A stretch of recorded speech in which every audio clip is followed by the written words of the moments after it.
आध्यात्मिक कथाएं। लक्ष्मी जी की अंगूठी। एक निर्धन व्यक्ति था। वह नित्य भगवान विष्णु और लक्ष्मी की पूजा करता।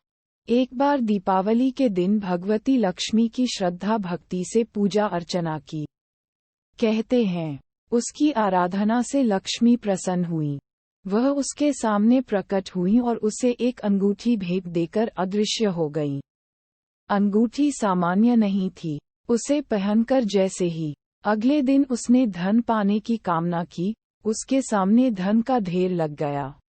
वह खुशी के मारे झूम उठा। इसी बीच उसे भूख लगी, तो मन में अच्छे पकवान खाने की इच्छा हुई। कुछ ही पल में उसके सामने पकवान आ गए।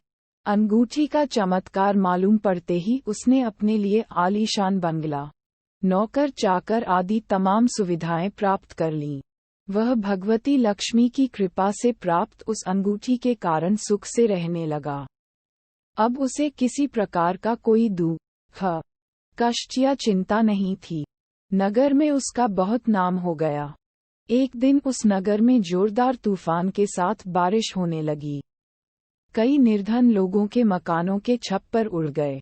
लोग इधर उधर भागने लगे। एक बुढ़िया उसके बंगले में आ गई। उसे देख वह व्यक्ति गरजकर बोला, "ए बुढ़िया, कहाँ चली आ रही है बिना पूछे?" बुढ़िया ने कहा, "कुछ देर के लिए तुम्हारे यहाँ रहना चाहती हूँ।" लेकिन उसने उसे बुरी तरह डांट डपट दिया।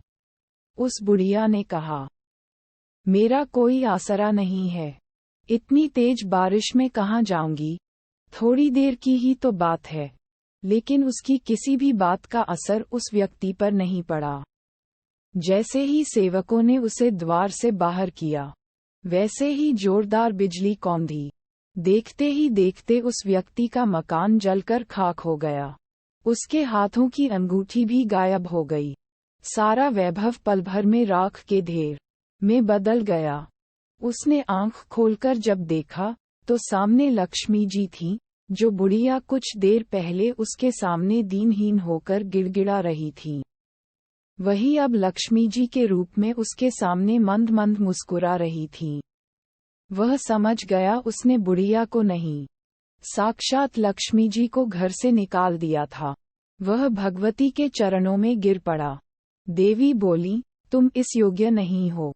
जहाँ निर्धनों का सम्मान नहीं होता, मैं वहाँ निवास नहीं कर सकती।" ये कहकर लक्ष्मी जी उसकी आंखों से ओझल हो गईं।